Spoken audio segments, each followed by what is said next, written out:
through the French press with Elena Casas. Hello again, Elena. So what have you got to start off with?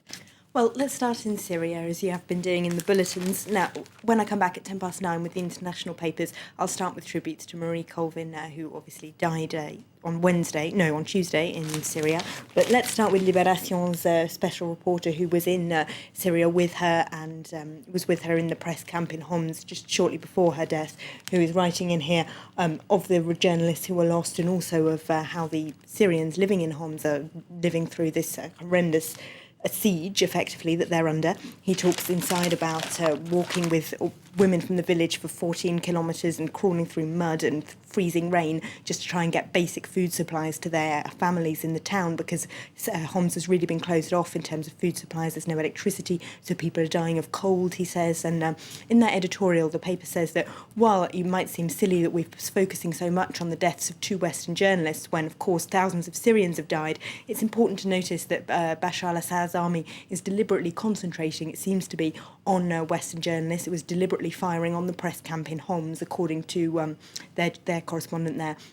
And their reason they're doing that is to make sure there are no witnesses to what goes on in Syria. The editorial points out that it's very important that we know what's going on, and if it wasn't for people who are brave enough to actually go there and report back, then we would have no idea. And they do say that in an age where lots of people think information is free and easily available on the internet, it's important to draw attention for some readers to the fact that some news requires difficulty and sacrifice to bring back. Now, back here in France, President Nicolas Sarkozy, as we also mentioned in the bulletin, gave a big TV interview. And what have the papers made of that then? Well, Le Figaro is thrilled. Their candidate is back on the up, they reckon. Sarkozy and Hollande, the gap is closing, is their headline. They've got a poll on that front page which has President Sarkozy on 27% of first-round voting intentions and Hollande only 1% ahead on 28%. So, a couple of weeks ago we were talking about nearly a 10% gap. So he does seem to be clawing things back since he announced he's officially joining the campaign. Now, Le Figaro says he's managing to get the debate onto the topics he wants to talk about: competitivity, unemployment, immigration, that kind of thing. And he also, though, was apologising yesterday, they point out. He apologised during that TV interview for some of the things that made him known as the bling-bling president, like that dinner in one of Paris's most expensive restaurants last election night. And he made some big policy announcements, including one that should apparently give those who earn less than €1,300 a month, so people earning just about on or barely above the minimum wage, an extra €1,000 a year in taxes. Les Echos, the business paper, is focusing, though, on his apology in their editorial today. They ask whether it's really a good idea when he's trying to stop himself being painted as president of the rich by announcing these measures that are meant to appeal to the working classes, whether it's a good idea in this context for him to draw attention onto the things that made him known as the bling-bling president, which of course didn't go down with voters at the time and probably won't now either. Now, one man that many thought would be taking part in this upcoming election in France is Dominique Strauss-Kahn, and there's been obviously a series of sex scandals, and the latest one, he was questioned, but he's been released from custody.